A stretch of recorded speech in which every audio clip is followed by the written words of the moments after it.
Getting salty with Sandie Dee here at the beach, sand on my feet. No place that I would rather be. Getting salty with Sandie Dee.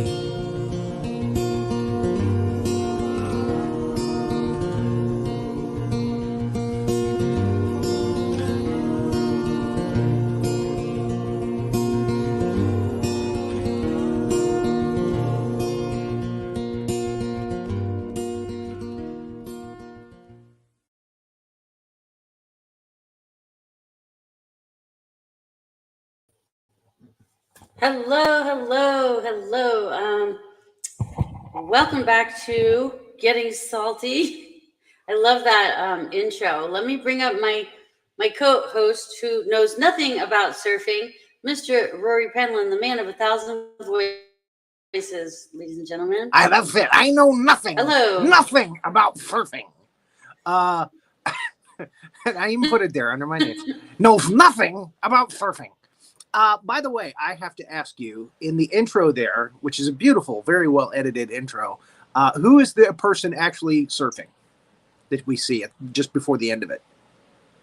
I mean, if somebody's really like stock hanging 10 there. No, is it stock footage? Stock footage, yeah. It's not somebody you know. Well, no, but I do have pictures like on my my group page that I have, music, surfing, and funny things. I have Seth and some people that I know. My friend Nate and my husband are in those photos getting barreled and surfing. But I love that one of Seth. And we got to bring up Seth. Let's bring him up. Let's bring him up. Let's bring him up without further ado. And so we can talk surfing. I want to talk about surfing. Yes. Surfing. Yeah. Seth. There he is. He gets the button. Welcome back. Hey, thanks for having me back. Thanks for having me back, Sandie. Our last show was lots of fun, and thank you for all of your support and kindness. It was really nice to share so much with you. I really appreciate all of your promotional posts and shares and everything like that. So I'm very honored to be back on the show and to be your guest again. We can talk it up. Yeah, talk up whatever we want to talk about today. Thank you again. Well, the picture of you that I have is like probably one of my all-time favorite surfing photos of anybody, because you're like full on, like it's like a Bruce Lee move or something. You look like Bruce Lee. You're like flying on the surfboard, and I love that picture. I used it for my my banner on my Facebook group page called Music, Surfing, and Funny Things. But you're just like, if you guys want to go check it out, it's like he's like this, like in the wave. You were like the water. You were flowing like the water. I had an idea of making a Bruce Lee shirt, and it was going to have him holding the two nunchucks. Mm-hmm. Yeah. And then right at the top is going to say Bruce Lee, and then right underneath the nunchucks, it's going to say "Did it differently." Yeah, but like the differently is spelled different, and then Lee. That's Lee. So clever. He's holding it differently. Different Lee. That was a different Lee. Bruce Lee did it differently. Rory, you know, if there's like certain stance, Rory, you know, when you're in the barrel or getting tubed, you know, a lot of guys, they'll stand like, you know, they'll be like stand like this, and then this, you know, what do you call that, Seth, when you touch the wave and that's your butt. You touch the back of the wave? Yeah, it kind of looks like that, but then you know what I'm talking about.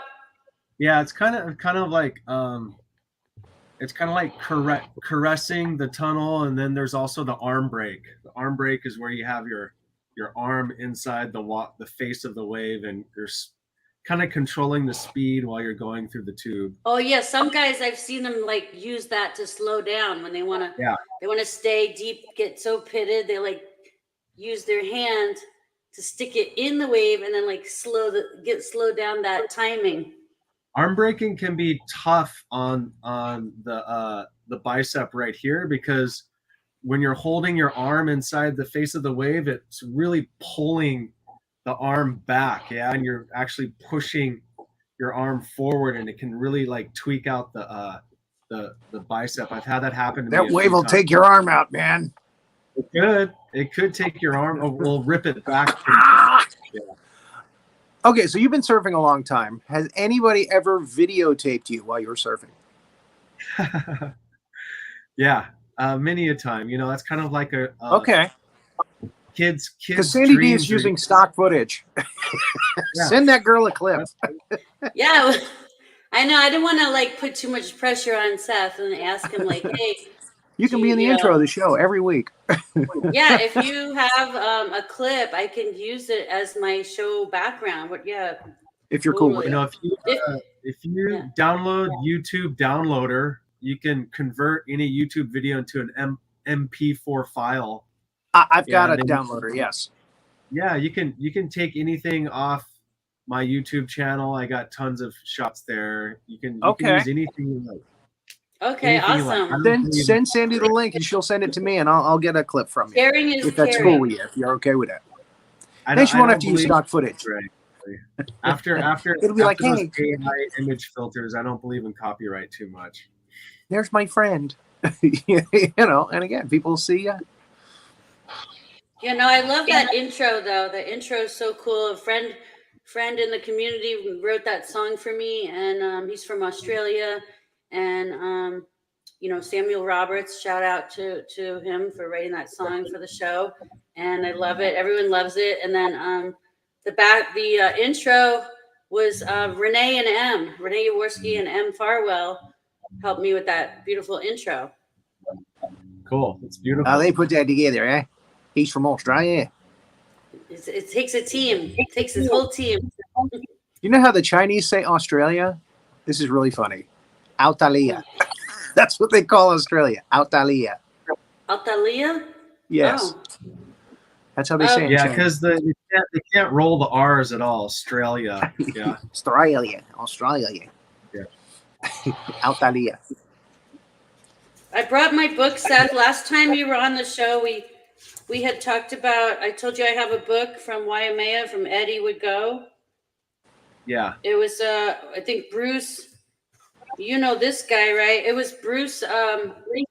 Bruce Irons got that 10-foot inside stand-up barrel right at the end of the. That's a super famous wave. It's crazy, but you remember this guy, huh? I don't know if you could see it. It's got some glare, a little bit of glare. Yeah. There we go. Wait. That looks like that's down at Waimea. Yeah, this was the Eddie I Cow event, the Invitational, and Doug Silva was there hanging out. I was hanging out with Dougie. It was fun. And then I met this guy. Like, you know this guy. These are all your friends in your backyard. Yeah, there's Kelly, and who is that other guy? That's Papa Shmoo. Shmoo's dad. Oh, okay. Yeah. Rest in peace. Yes. Cool. Yep. It was a good trip. But I remember last time I said I was going to show you. Are you friends with her too? She's so cool. I love this girl. Rochelle. Yeah. We go Ballard. pretty far back. Yeah. She's so cool. She's so ripped. She is. She's always been in really incredible shape. I think they used her for the body double for that girl, that Crush. What was that girl surfing movie? Blue Crush. Blue Crush, yeah. Yeah, that was like 2003, I believe. 2002, 2004. 20 years ago. Wow.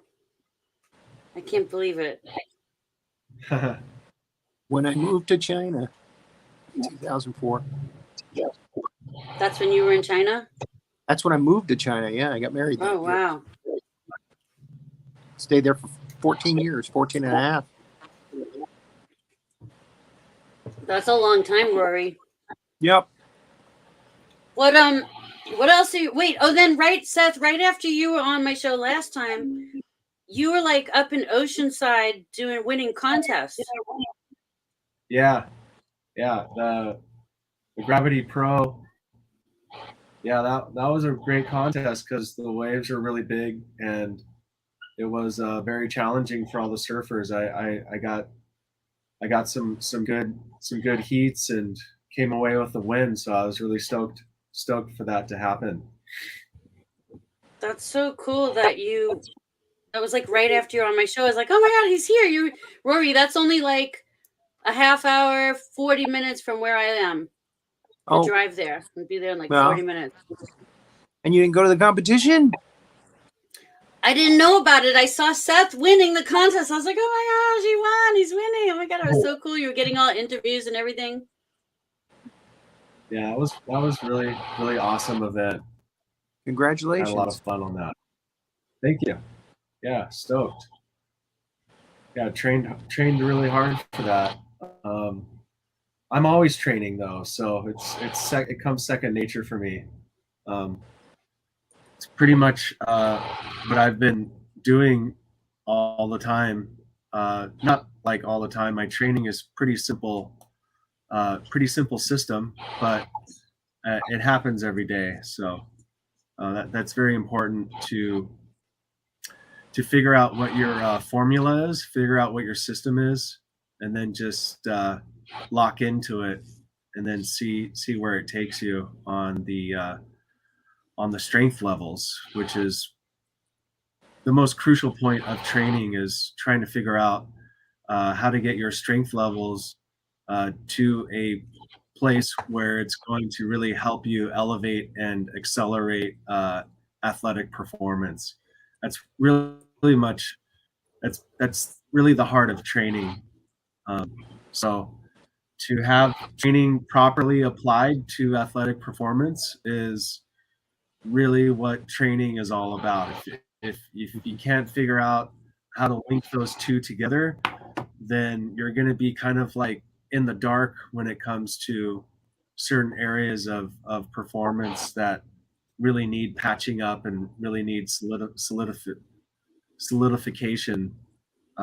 So my training system, it's really it's pretty hardcore. I mean, it's called the Ultra Method.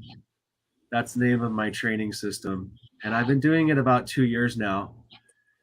And the last 2 months I made a couple tweaks, and now it's pretty much solid where it's at right now. So I'm right at the moment where I'm, after 2 years of figuring out what are the best exercises, what are the best holding stretches, what are the best isometric holds, balancing holding stretches, what are the best power band workouts, what's the best ab workout, what's the best push-up workout to do. I finally got it down to a satisfactory recipe now that is just about to be delivered via video. That would be kind of like a masterclass training video that I'm going to put together soon. But the 2 years is really just based on the R&D, the research and development, and then applying it in like contest situations and performance situations. So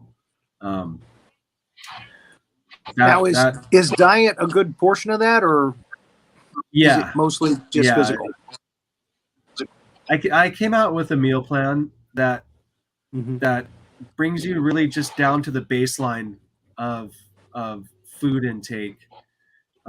It's pretty much like a baseline meal plan where you're eating like ground beef, rice, avocado, onion, potato, steak, bagels, bananas. That's pretty much it all day. Pretty much that's it for the whole day, every day. outside of that, you have like chips, ice cream, you know, fatty foods. Those are kind of like your detours off of it. But once you can create a meal plan that puts you on the baseline where what you are eating every day is not making you fatter, what you are eating every day is not putting on a pouch on your body, it's just keeping you strong and lean. And then you correlate that with a very advanced workout system, and then next thing you know, all of your workout goals are reached pretty quickly, because there's literally everything you're eating is clean food. It's not causing your body to put on those like nice healthy pouches on the front and the back of the waistline. So once you figure out that balance between those two, then you can kind of like later on down the line in my workout system, my training system, I'll start taking detours where I'm like eating more bags of chips and maybe a little bit more sweets, and then just seeing how my body reacts to that. One of the things I realized is that if you go into a workout routine or system with long range goals and long-term discipline, what happens down the line is that eventually you're going to change the operation of your metabolism, meaning that your metabolism will start acting differently when it processes food, because when your body becomes leaned out with like super strong solid muscle tissue, muscle mass, your metabolism operates completely differently when you eat food. So like back like 2 years ago, when I would eat food, I would notice it would pack on me on around my waistline very quickly. Like within a week and a half, I would notice like pudges developing really quick. But when I went into ultra strength and ultra working out, and then I would eat that same exact thing, doing the detour eating, I noticed that when I ate that, it didn't turn into those pouches anymore, which meant that my metabolism, the way my metabolism completely altered, it completely changed. So like there is a way to figure out how to get your baseline food intake to match your workout intake to completely change like the biological responses within your body, so that your metabolism behaves completely differently. I didn't know that was possible until it actually started happening to me personally, because I was a heavy eater for many years. I also was really into like eating lots of sugar and drinking just in general, just being kind of more of a gluttonous eater. My heaviest weight was about 245. My healthy, like average, like just kind of a dad bod weight would be like 215, 220. After I went into this, after I designed this system, this workout system, I've like leaned out to a 185 now. That 185 is solid. It's just solid, super strong, rock hard muscle head to toe. So like that's with like a more of like a weight training. Is that what you're saying? It's resistance bands. Yeah. Resistance bands. Oh, I think. Wait, I thought I had. Our viewer Julie said you had me at ice cream. Kind of like this. I don't like that. I'll show you the like. I haven't tried it, but I want to kind of try it. So they're the handles. The handles. Oh, that you one stand has on them. Yeah. Yeah, you stand on these, and you like do like, you can do like biceps, you can do lat push-ups, you can do medial delts like this when you're standing on them. Yeah. And this is like heavy duty. It's the heavy duty resistance. Yeah. So yeah, be careful with the one you've got, Sandie. You might smack yourself in the face. I'm training. Well, I see a lot of women. It's pink, so I think You know, it's more for like female I've got pink workouts. eye. Those ones are really good for doing those hips. You know, you can put the band in between or wrapped around your legs and really get some good hip flexor exercises on that. That's what I need. I need that. Uh-oh, I hear an echo. Yeah, I was gonna say, what about for somebody that's like maybe middle age and like getting out of shape, like not in shape anymore, to get back into like that level, to get, you know, how would you get started to get back into like the where you are at right now, like the kind of shape you're in? Yeah. So what it really boils down to is just number one, you got to figure out where your fail point is. If you start with average strength, you know what your numbers are. Like just typically, we'll just use push-ups as an example. Ask yourself, how many push-ups in a row can I do? Just one set. How many? Average goes between like 20 and 30, 35, maybe 40. And it's very crucial to understand what that means for your body, because if that's all your body can do, what that means is that your muscle tissue, your muscles will adapt based on the demand that you put on them. And if you're putting a continuous demand on them, they will eventually continue to adapt over time. But there's a secret science to figuring out how to develop a relationship with your fail point. And that's really the secret behind the video that I'm going to produce, the masterclass video.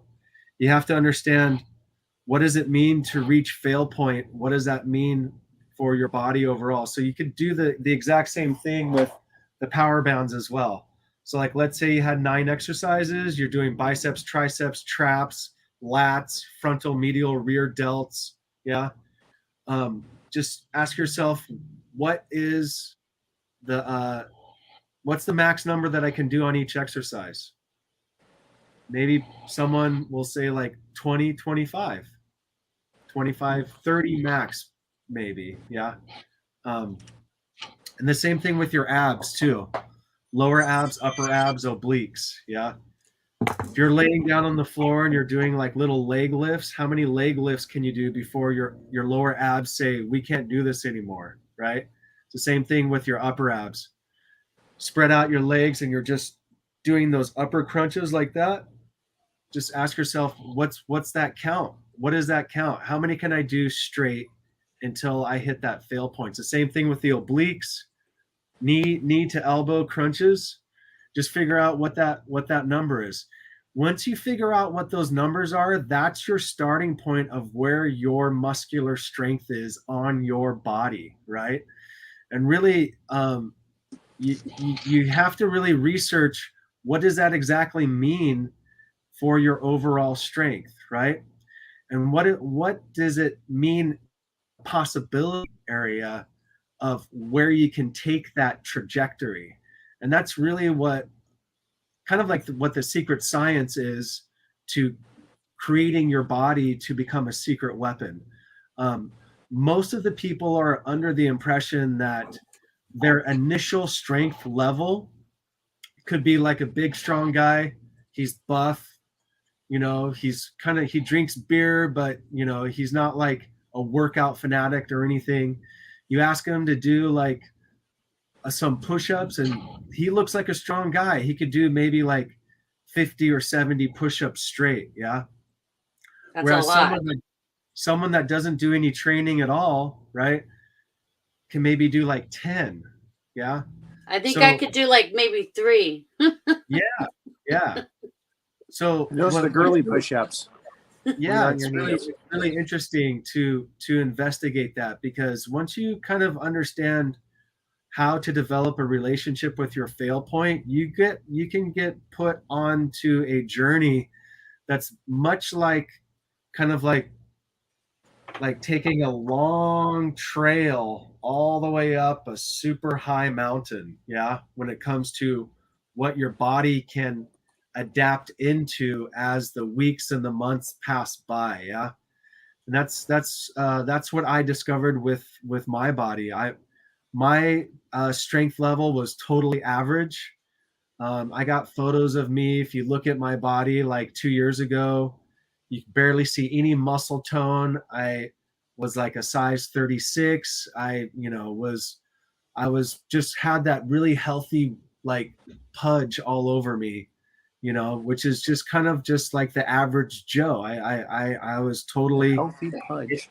Yeah, that healthy pudge, and I just was really So you know, curious. no Ozempic. Have you heard about Ozempic? A lot of Yeah, I've heard of that. Yeah. a Yeah. lot of people are doing that now to lose So weight. that was Yeah. the before shot.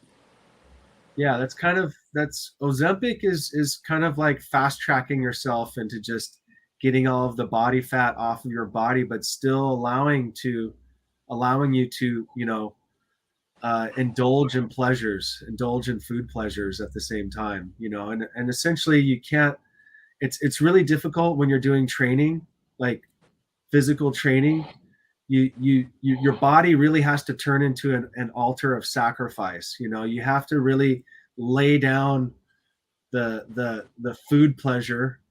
You have to like put that on the altar and just let that completely go. Yeah. So like that's where the baseline, eating really comes into play, because it's not pleasure based eating. It's actually just clean food that allows you to get your body to nourish it with everything that it needs to build proper, to build an ultra physique. And ultra would be like another word for ultra would be extreme.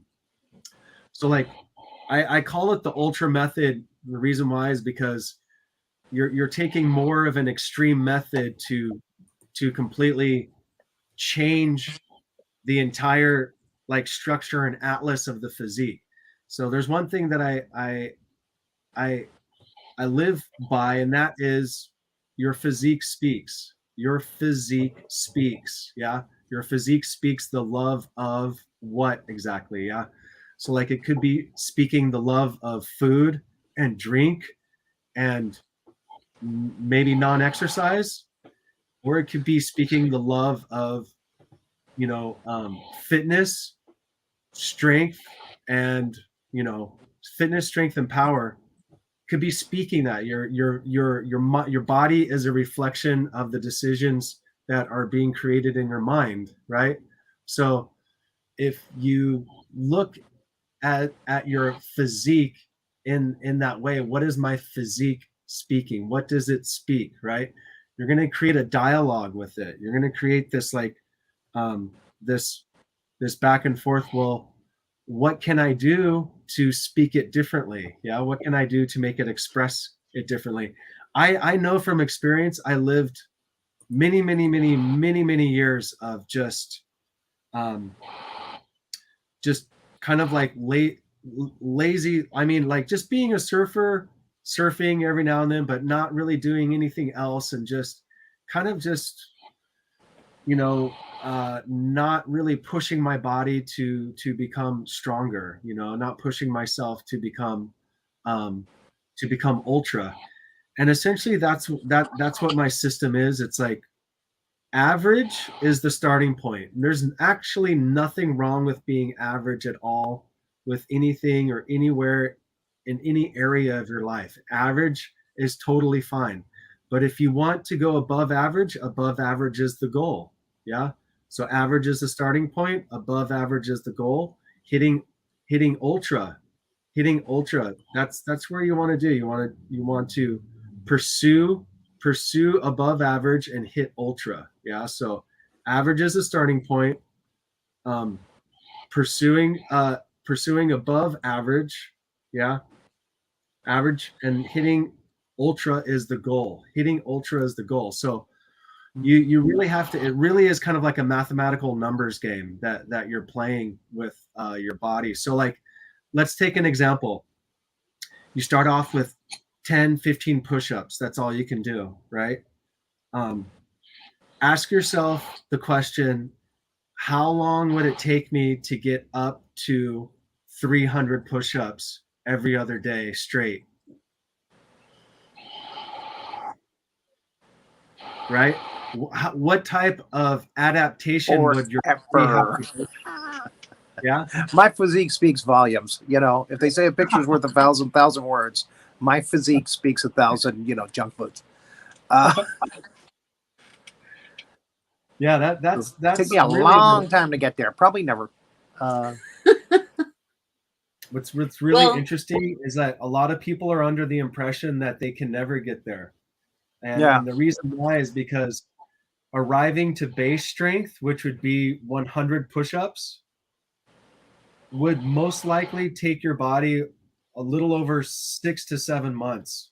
And when you're doing those push-ups for 6 to 7 months, the pain that you're experiencing in those push-ups, is pain. It's really called cardiac intense. arrest. It could be likened to cardiac arrest. That is correct. But you know what's really cool though?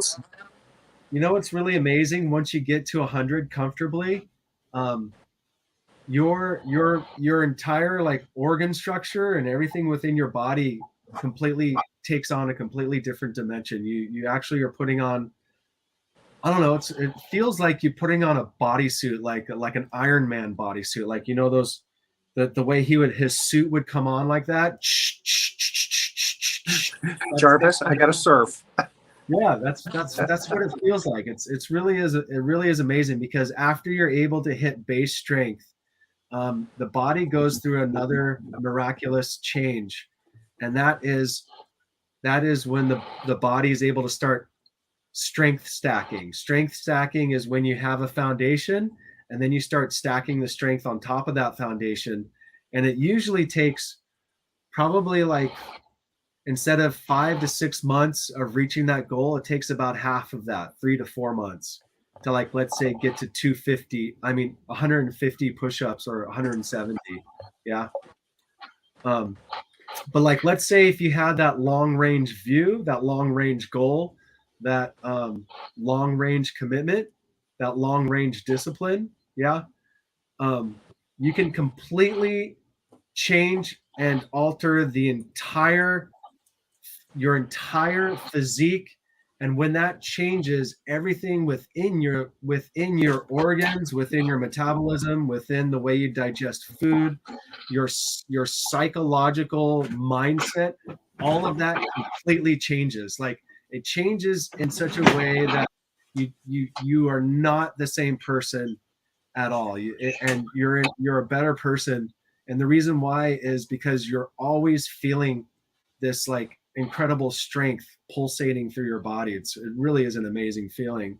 It changes your psychological disposition incredibly. I never was expecting that to happen once I reached these goals, these strength goals. So I really want to encourage people that the potential is always there for you to make incredible changes. The only thing that's required of you is just committing yourself to just long-term discipline and long-term goals. Once you're able to do that, stay committed. I have an example of what that commitment is kind of based on. It's a structure. It's a 4-ring structure. It's prison cell, prison food, prison yard, and prison time. So it's the 4 prisons. You have to put yourself into the 4 prisons. So like, prison cell would represent, once you know your plan, once you have it memorized, once you are locked into it, you put yourself into a prison cell, meaning that there's nothing that is going to deviate you or influence you to get off of that plan. You're locked in completely. It's like you're in a prison cell. There's no outside world influence coming in to change your rock solid belief. Next would be prison food, like we were talking about earlier. Base you get your baseline meals. Like I said before, I eat a pound of ground beef, steak, rice, potatoes, onions, a couple bananas, and 2 bagels. That's pretty much what I do every day, and that just keeps that perfect baseline clean food, just keeps it pumping through my body. I have how long do you surf pretty much every day, right? Yeah, I do about an hour and a half to 2 hours in the water. Yeah. So do you work out, stretch and work out like on the beach before or at home? Do you do like some stuff at training at home before you surf or after? Yeah, I do my stretching in the morning. It's about 10 or 15 minutes of stretching. And then I divide up my workout into 3 exercises on one day and 11 exercises on the next day. So it's called the 3-11. I do 3 exercises on one day, 11 exercises on the next day. So the 3 exercises would be obliques, left obliques, right obliques, push-ups, and then the next one would be lower abs, upper abs, power bands. I'm doing like about less than 30 minutes of actually workout a day with that. And I can do it anywhere because it's just really just the power bands. Yeah, just the power bands. That's it. So I can do this like in a hotel room, and I've had to do it in parking lots in between cars before, doing like my ab routines or push-ups, because it's really just based on a time window. Yeah.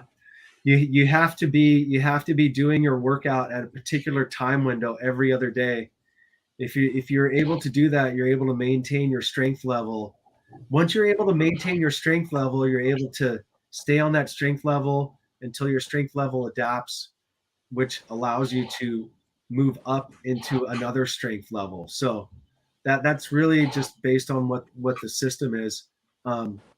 Once you understand that science, once you understand that trek, once you understand that trajectory, once you understand what's required of you, once you understand what the consistent pain that you put your body through for it to finally get those muscle groups totally comfortably strong to where they are. Once you understand all of that and you lock into that, yeah, that's where you go into the prison yard and then prison time.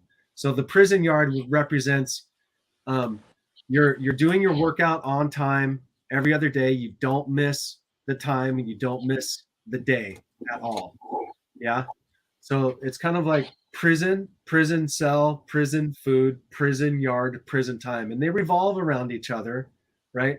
So like all of it feeds into the prison cell. Once you're able to successfully lock yourself into that type of discipline, put yourself into those 4 prisons, then what's going to happen is that you're going to accelerate your gains. You're going to accelerate reaching your goals. Yeah. So I've divided my system up into 3 tiers. There's tier 1, tier 2, and tier 3. I'm right in the middle of reaching tier 3, right in the middle of reaching tier 3. And it took me 2 years to get me into tier 2. 2 years of working out on the system. So like if you were to, let's say, live in a monastery with like Shaolin monks, yeah, up in those gigantic like rocky masses, they have those monasteries up there. Their masters, they put their students into training systems that go like 10, 15, 20 years straight. And when they put them on those training systems for that length and period of time, they're actually able to start hitting areas of superhuman strengths, superhuman abilities, superhuman talents. Yeah. You have the Shaolin masters that are 60, 70, 80 years old, and their strength levels and their skill levels are so highly developed from doing these long systems of training that they're completely like whipping the butts of these 20, 30-year-old students.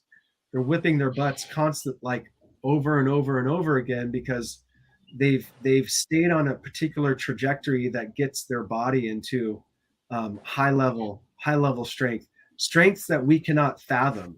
We cannot fathom. Well, and you're getting your cardio from actual surfing, so you don't really need to spend too much time doing cardio out of the water, right? No, I don't do any cardio, but there's a few exercises that actually take care of the cardio for you, especially when you get into high reps on your push-ups.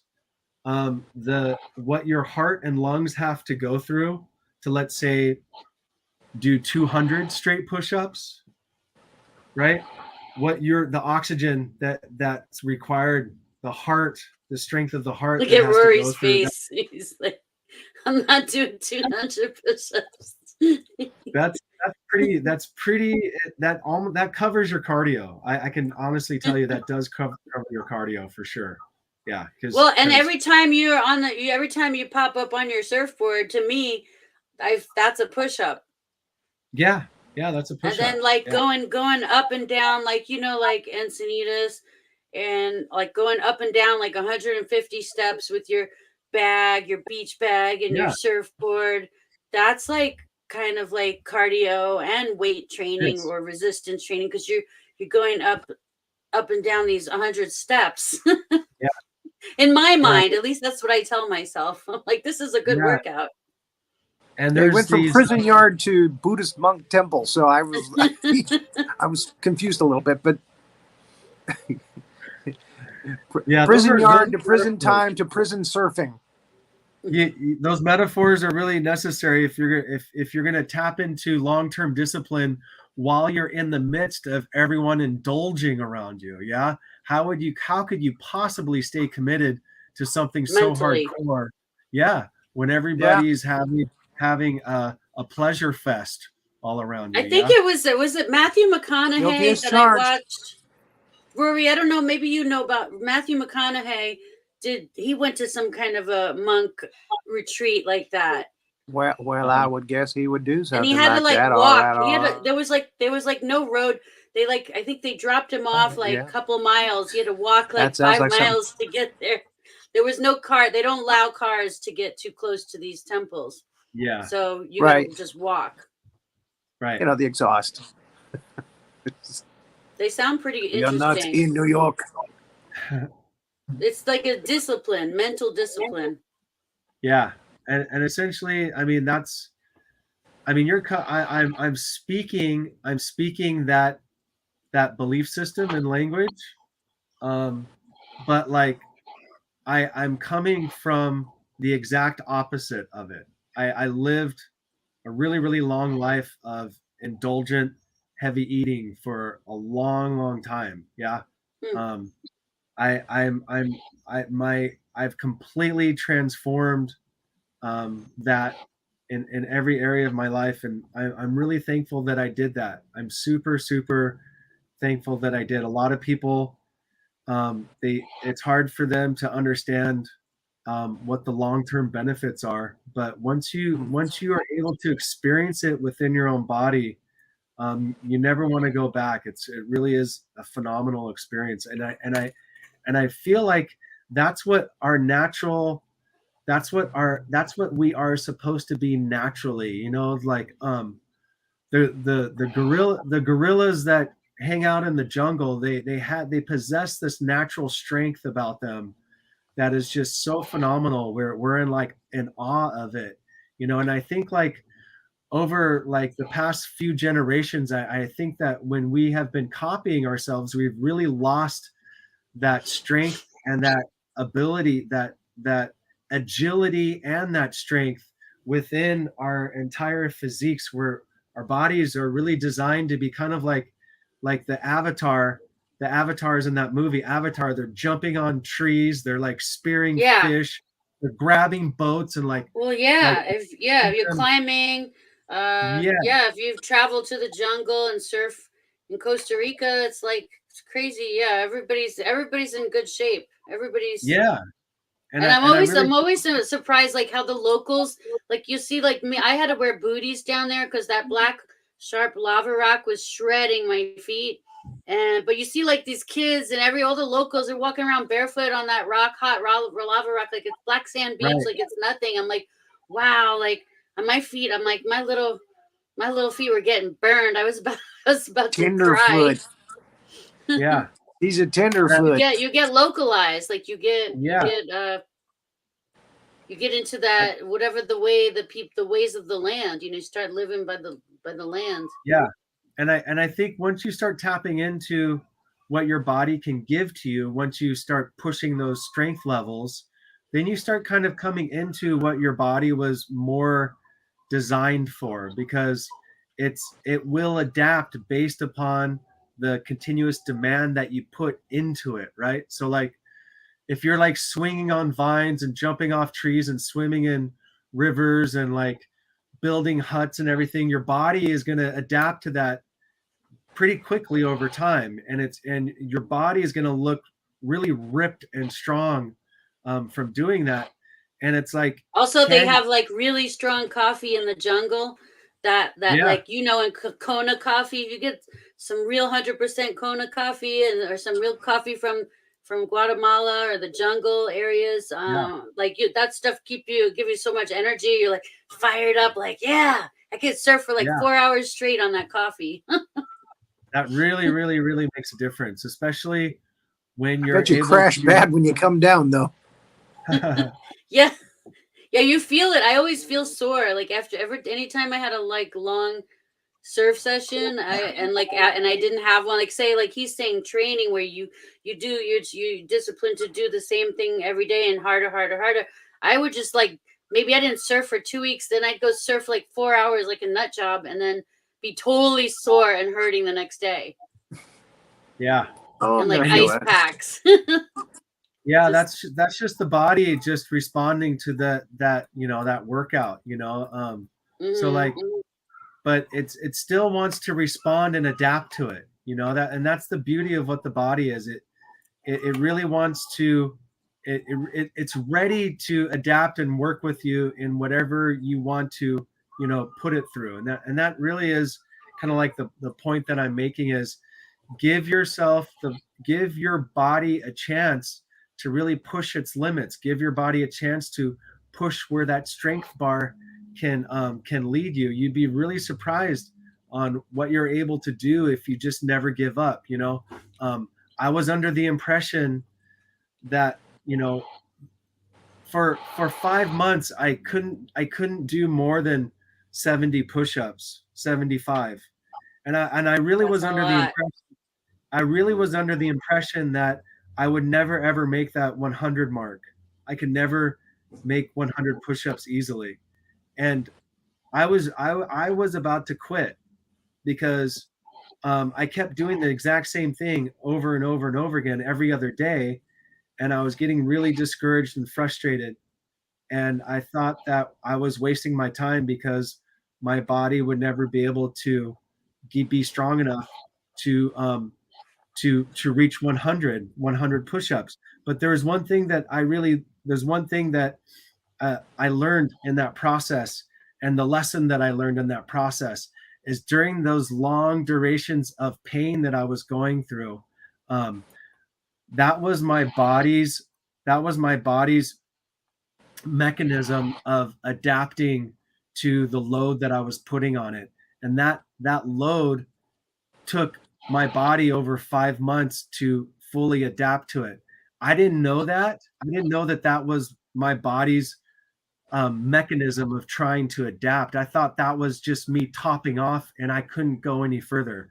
But once I like broke through that barrier, I busted through that barrier, everything completely changed after that. Everything about the way I believed in myself and believed in my body strength and believed on what is physically possible for me completely changed after that.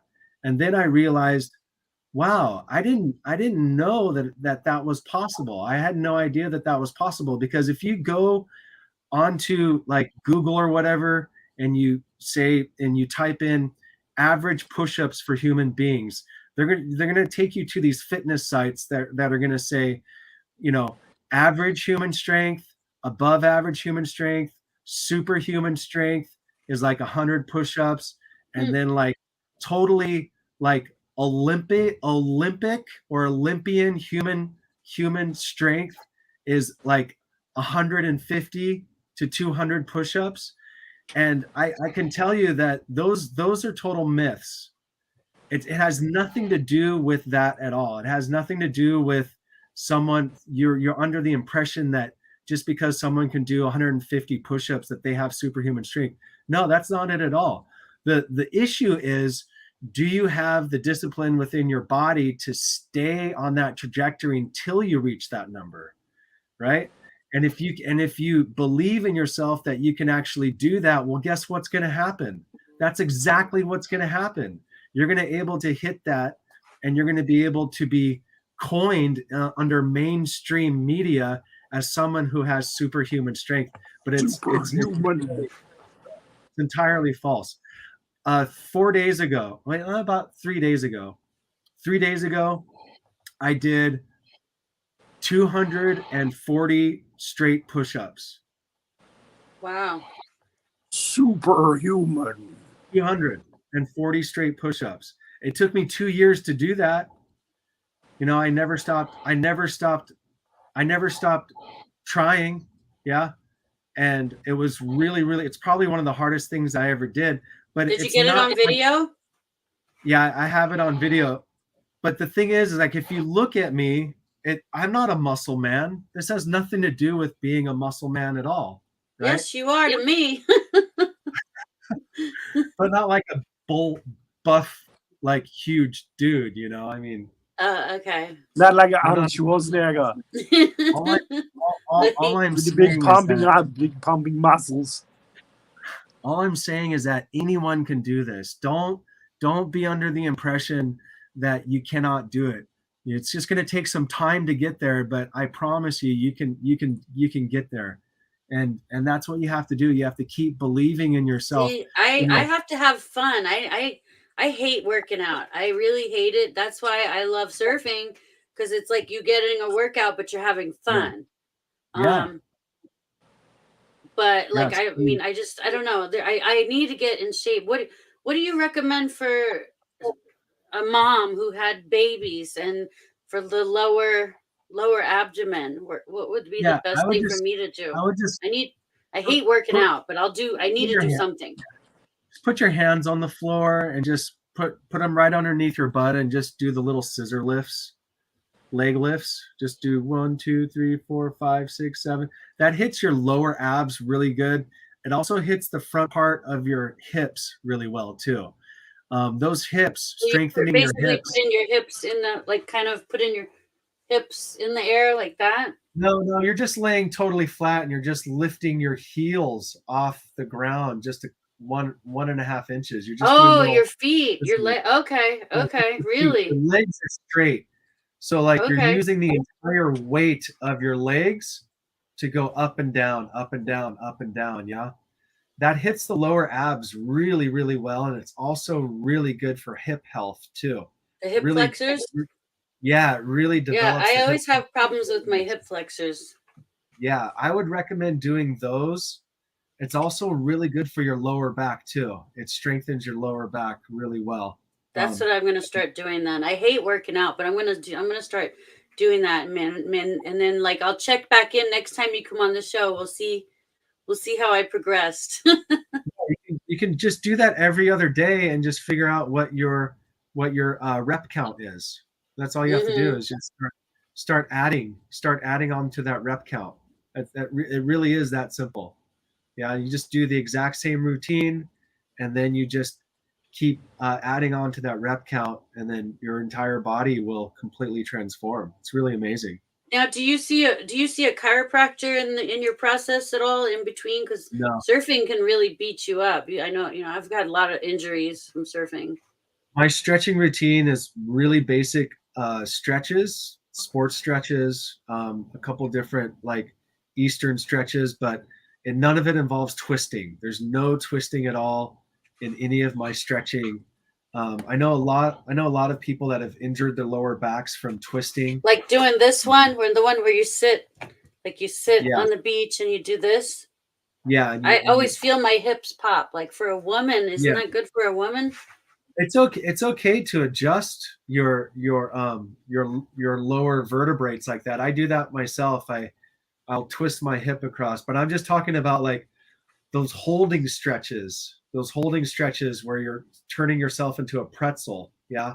A lot of people have injured their vertebrates doing that, and also their muscles too. So you gotta know where your limit is with that. Some people are totally okay with twisting. That's totally fine. I can't twist. So yeah, well, I know men's hips are different than women's. We have different hips. So I don't know, for a woman, for me, it always felt good. Like I always felt like some kind of like a relief. But I also I've been seen by really good chiropractors throughout my surfing history. You know. Cool. That's great. I mean, alignment, that's what it's all about. We're really in search for the alignment. We want our thoughts, our feelings, our intentions to align with our reality.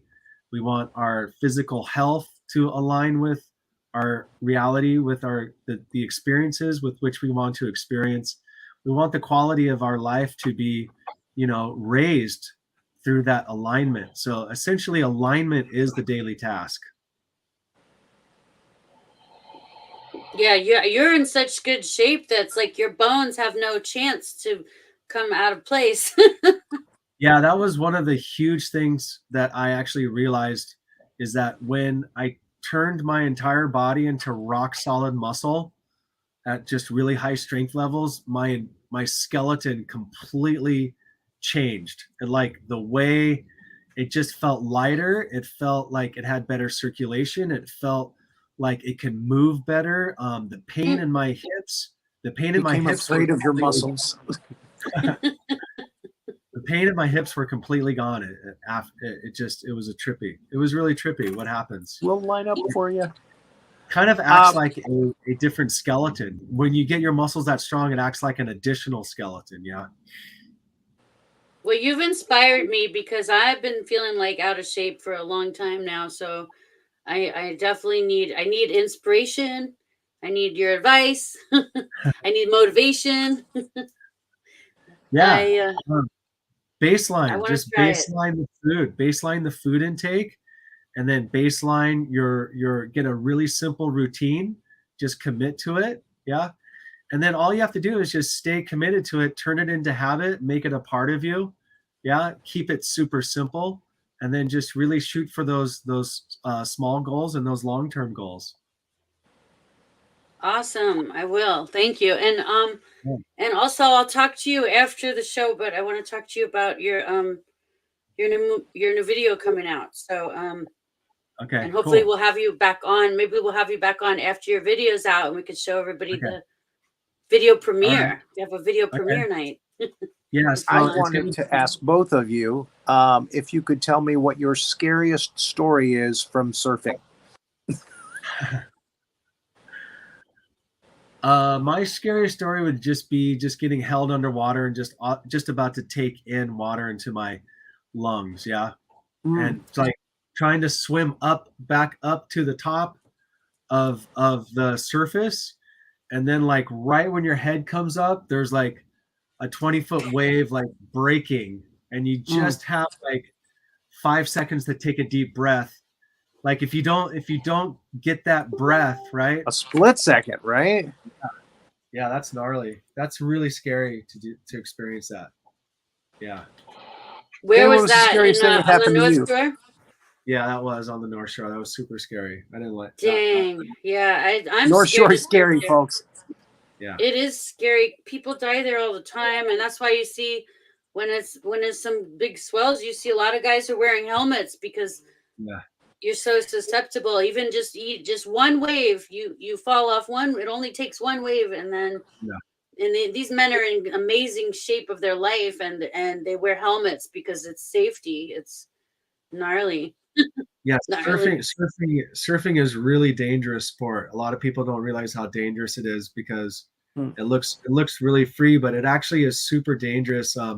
you'd be surprised on how many really odd freak accidents can happen, and like just between like 2 to 3 foot surf. It's really horrifying. Got to be super careful. I mean, those fins and the point of the board, yeah, when that thing is cartwheeling underwater, man, you really have to watch out. Anything can happen. You know, I'm really thankful that I haven't had any major injuries. I still get to live a really healthy surfing life, but yeah, I've had some close calls. It's you got to be cautious. You know, you got to know your limits, and you got to take proper risks, but really just make sure that you're keeping it safe out there, you know. Yeah, what was your worst surf injury you ever had? I've had when I was younger growing up, I dislocated my knee a couple times. That was really painful. Ouch. Yeah, that hurt a lot. But other than that, I've had like fins, like I've underwater, the board is spinning around. I've had fins, like the bottom of the board just like smashed me in the face, and like fins like hit me here and then like right here, you know, really hard. I've just had some odd accidents, but thankful to keep. You never going. had your teeth knocked out? Never had my teeth knocked out. No. Does that happen a lot, Sandie? That wasn't my scariest experience. Was a shark encounter at a river mouth in Costa Rica, but my my worst, I've tore ligaments in my foot, you know, just longboarding, you know, walking off the nose and just roll your foot into a little pocket in the sand, just so I tore my ligaments in my foot. But I surfed one time. It was a small day, like little inside waves over at Seaside, and but I had a new leash, a brand new leash, and it wasn't stretched out. So my board came back and whacked me on a little wave, just came back, and the rails cracked my cheek open. Thank God I got lucky, because I know that there's a lot worse that could have happened. I'm lucky I didn't have any bone damage, but it did break the skin, and so I was, you know, just little butterfly stitches. I was fine, but and a bag of ice, you know, but So but the fin caught scariest your cheek? not the fin, the rail. The rail is the side that you grab, the side of the surfboard. Okay. That part came and cracked me because my leash was new, and when you get a brand new leash, they're like they take some time before they stretch out, you know. Now the surfboards are pretty thick, though, right? I mean, it's all different. Different. So all different types. So the side of yours was sharp enough to split your cheek open. Yeah, it was. I think it was like a 6'2" short board, like tri-fin, something like that. Kind of like, I don't know, kind of like a. But you've actually seen people lose teeth at the beach? I haven't seen, no, but I've seen pictures of some people. Seth probably has friends because the North Shore is crazy. Yeah, anything can happen. That's just what makes surfing so freaky. Like I was coming in from a surf lesson at Point at Haleiwa, paddling in. There was a surfer that surfed past us, and then the water went flat, like the wave was totally finished, right? And then he fell in the water, right? The nose of his board went underwater, and then the board shot upward. Yeah. Oh. It got upward, and then as it went upward, the whole entire board turned up. The tail of the board, yeah, came straight down on someone's face. Oh, yeah. As they were paddling in, right? So everyone's paddling in. This guy goes in, and then the board shoots up, and then bam, yeah. And it was like a super serious injury, and the person had to get major stitches. It was just, but I'm just saying, the tiniest little mishaps happen in surfing. It really is like I've had stuff happen that's almost like that, but you just have to be really, really careful about that. I agree. You have to be super aware of that. The littlest, tiniest things that you're not paying attention to can get you pretty bad. Can get you pretty quickly too. Getting run over by someone else, having your surfboard hit you, like Sandie got herself hit. Getting your board bloody with Sandie Dee cut in half. Yeah, cut in half. Sometimes people run over each other's surfboards and like literally cut them in half. Like you could have a brand new board, you're paddling out and someone run you over and like literally like cut your board in half. That's almost like as bad as getting stitches. Having a brand new board getting cut in half, the board's done. You can't. My girlfriend ran over some guy's back in Cardiff one day. She was crying. He had the fin marks across his back. She was crying. He was like, "I'm fine. Don't worry about it. It's gonna be fine." My girlfriend was crying. She felt so horrible for doing that. It was an accident. Ow. Yeah. That's a perfect it's example. Dangerous. It is. It's super dangerous. Even on a small day. Buy me a drink at the hut. I'm good. A lot of people don't realize how incredibly dangerous it is. But Seth, before we go, I used to have this friend. I had this friend who was like really young, and he was like just old enough to drink. It was so funny. We used to go surfing in the morning, and where like sometimes we just go like roll up at like Cardiff Reef, and like it would be storming and raining and big waves, and like we'd just sit in the car and watch people go charge in the stormy waves and stuff. But one time we watched my friend, he was just turned 21. So he takes it was like early in the morning, and there's like the marine layer and cloud, waves are storming, waves are big. And he chugs this warm beer, takes a warm beer out of his car, chugs the warm beer, and he goes and paddles out, and he caught some really good big waves that day. But we were cracking up laughing at him because he was going like this. He was just doing this on his board. It was like it was the funniest thing that I ever seen. It's like, you see some people do like some funny stretches on the beach and then they go charge, but then there are people though. There are some crazies that'll go out there during a storm with the warm like a typhoon. What? Yeah. And we'll surf. That's when it's the most exciting. But again, that's when it's the most dangerous too, probably. Yeah. Like, who does that? A warm beer. Like, that's disgusting in the first place. But you can't stop young guys. Wax his board with a Guinness. Fun. Gotta let him have his fun. I was like, I'm surprised he's not gonna throw up out there. You're the dog, dude. Well, because when you're paddling on your stomach, like the last thing you want on your stomach is like a beer, because you'll like. If you did throw up, you'd never know it. If I had a beer before serving, I'd be around in the wave there. I'd be like, "Excuse me, burp." I was riding a curl and then I hurled. Oh man. Yeah. I never tried chugging a beer. I remember when I turned 21. Julie's been watching. Thanks for watching, Julie. Yep. Yeah, I don't recommend it for surfing. Nope. It's better go on an empty stomach. I never liked surfing after I ate anything. Yeah.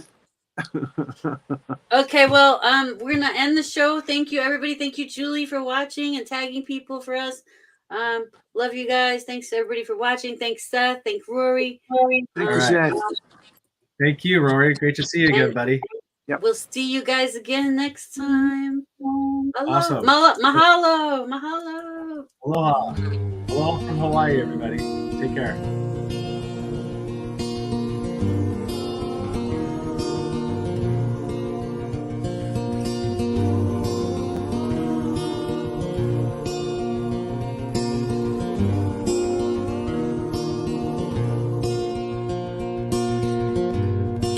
salty with Sandie Dee here at the beach, sand on my feet. No place that I would rather be, getting salty with Sandie Dee.